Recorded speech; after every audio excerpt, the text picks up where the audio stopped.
online, and for the rest, everybody else stay home and watch it online. All the churches haven't done it yet, but I know some have, and one was mine.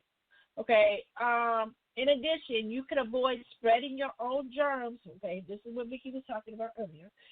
When we was having our own conversation. In addition, you can avoid spreading your own germs by coughing into the crook of your elbow and staying home when you're sick. So I know Vicky got a comment about that. I just don't understand why they tell people to do that. Because to me, it seems like they're gonna miss it. And because they're talking about when you cough or sneeze, the saliva can land on somebody, and then wherever it lands, if they put it on their face or their nose, their eyes, that they can get infected. So if they put it on their elbow, in the crease of their elbow, don't you think some of that saliva gonna go somewhere? So it seems like they should do it inside their clothes, like open their clothes up if they don't have a handkerchief or a tissue. But when you put your, you put your elbow, the inside of your elbow up to your I understand face. that, but when you do that and you cough, you think all of that saliva gonna be on your arm only? It's gonna go around. I got you. But if you put it inside, if you open your blouse inside, then it's gonna more likely more of it is gonna stay in a controlled environment where you can, it's in you because you were the one that you're the one sick, and you're trying not to spread it. It seems like you can spread it more that way, but I mean, I'm not against medical professions or whatever, but I'm not doing it like that. I keep it within my person, and if I don't have the proper tools to cover my mouth, then I use my garment and I block it that way so it's not flying everywhere. It seems like it's more offensive.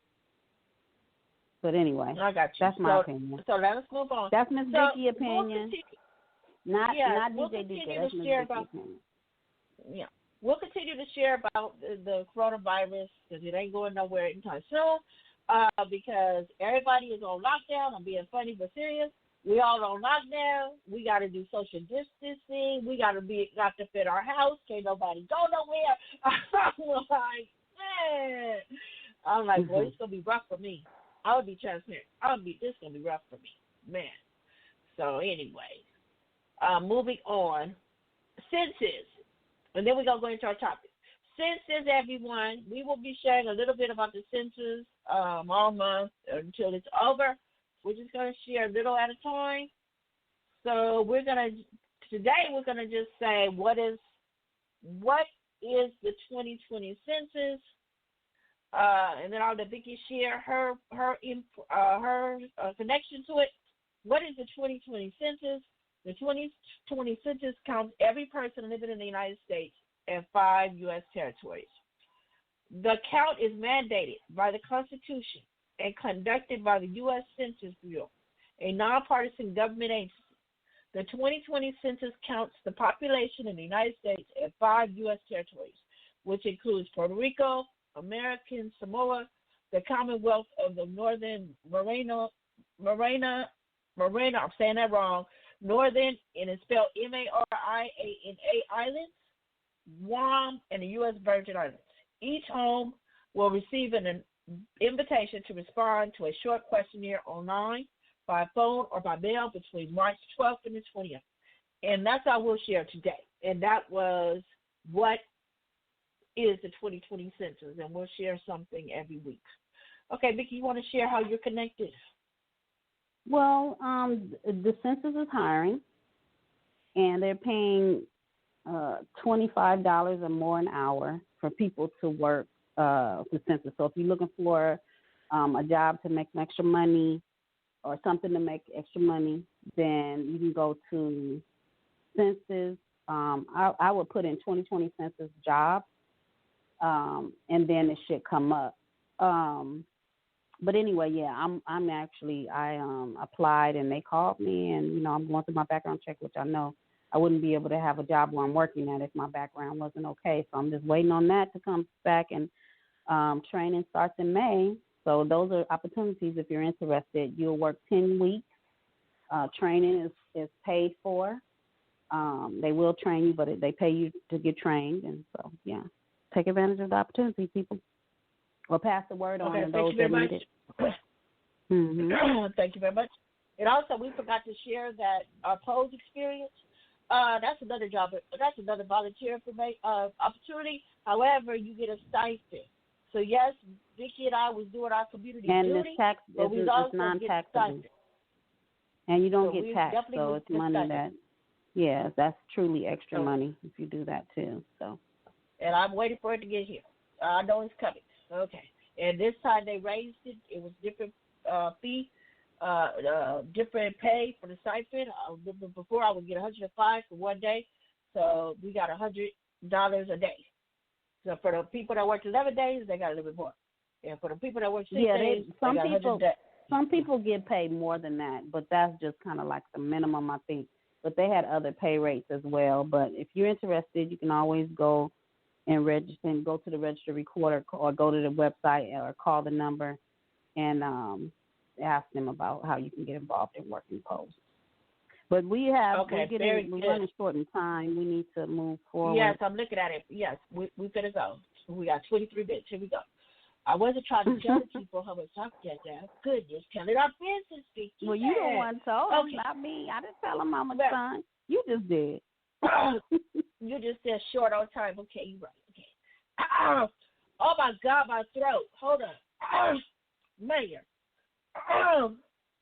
Well, she's isolating you all, so she's not out in the community with all that. I'm just saying. Yeah, thank God y'all can see me. I'm what's the proper term? Is it what is it we supposed to be doing? We're self-isolating. But I'm not sick. I have allergies. Okay, anyway. Effects. Okay, we're going to talk about what affects all is our title. And the purpose of the subject matter is it was brought to our attention that someone we know is dealing with this situation and they have children and the mother is being abused as well as the children. Did you want to add to that, Vicki, before I go and give the information that I have? Or we have? Okay, so to be politically correct, she was being abused. She escaped an abusive relationship. She was actually being battered. Like, she was one of the worst cases where this guy, which was her children's father, was, physically beating her and all the other stuff that comes along with it, emotional, mental, all those things, but mainly physically abusing her. She escaped. She had 2 children that were little that they had together and kept the children from her. She couldn't get her kids. He actually ran off with them for a couple of years, and she had to hire a private detective to find out where her kids were. They found them, but the system, sometimes, unfortunately, it's not set up, where you get all the resources that you need through every step of the way, or maybe there are some decisions that she made that caused it to go in that direction. But whatever the case may be, he was able to go into court and lie and make up all these stories and have people to back him up and come up with these fictitious text messages to a number that they didn't even confirm if it belonged to her or whatever the case may be, saying that she was this type of, basically painted a picture of her being this terrible person. So that ended up making the case go into limbo, where he had ended up getting custody of the kids when he actually kidnapped the kids for 2 years. Well, in the process of kidnapping them, started abusing the kids. So currently, she in a position where she can have visitation, and when she has visitation of the children, they have to meet at the police station to exchange the children. That's the agreement, with the court and all. And so her youngest child is a boy, and then the one above that is a girl. I believe they're about 2 to 3 years apart or something like that. And she had from time to time she FaceTime her kids, when she's getting ready to see them or whatever, however the arrangements are made. So she hadn't been able to communicate with her kids, and she was wondering what was going on. She started getting concerned because she knew how this man was. And so when she finally did talk to her son, which was only 4, she seen him, and he had black eyes, and he had scratches around his neck. And so currently, moving forward, since she found all that out, of course, she was trying to figure out what to do. So, what ended up happening, a social worker ended up in her presence. I can't remember exactly how she ended up connecting with the social worker. I think the social worker was following up or something or another. And she had never, the mother, which is the victim of domestic violence, she had not had a fair chance to talk to anybody. It was like they had put her in a position where didn't nobody want to talk to her. So she finally was put in a position where she was able to express herself to the social worker, and the social worker was sympathetic enough to listen. And so once the social worker listened, then she was like, oh, my God. So then that, drew an antenna to them to start investigating the father. So moving forward, that's what's going on. I don't know the update at this point, but I know that they're getting ready, or if not already started, investigation with the father. But the part that we wanted to bring awareness of is that, a lot of times we talk about the women being abused, or, even sometimes we mention the men, but we don't talk about the children, how the children are also being abused as well. That's what we want to talk about today. DJ Dika? Yes. So due to time frame, we're just going to touch on a little, and we'll be back with some more for next week for the same subject, because this is a very big topic, and we don't want to rush through it because this is very vital. So we will be doing maybe 3. And so just walk with them. And I also want to add that the father is a gang member, and he's teaching the children, he's grooming them in the same occupation that he has chosen. So, and they're young. The little boy is 4, and then the little girl is about 2 or 3 years older than him, and they're mixed, so it's just like, and I know you probably saying, well, what does that have to do with anything? But I'm just saying they're like really, really cute little kids, and you're dealing with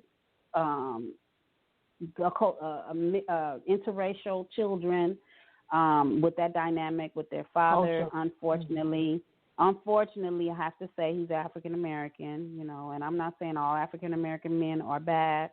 I'm not saying that. But in this situation, the father is African American. He's a gangbanger, and the mother is not. She's mixed with a couple of things. I think she might be Salvadorian with some other stuff. But anyway, so that's that situation, and we just want to bring light to that. So, DJ Dika, what did you find on this subject matter? Okay, so we're just going to focus on the short-term effects of domestic violence or abuse on children, and then we'll continue next week with the long-term and some more information. So this information is coming from, because as we say it all the time, we're not on the show just to bring you comedy, or information off the top of our head or what we know. We want to give you sound, stats, information, so it won't seem like we just came off the top of our head. It would be great if we could do that, but we can't. Okay, so this article came from the Office on Women's Health, womenshealth.gov, womenshealth.gov, /relationships and safety domestic violence efforts, domestic violence hyphen children. Okay, effects of, let me say this.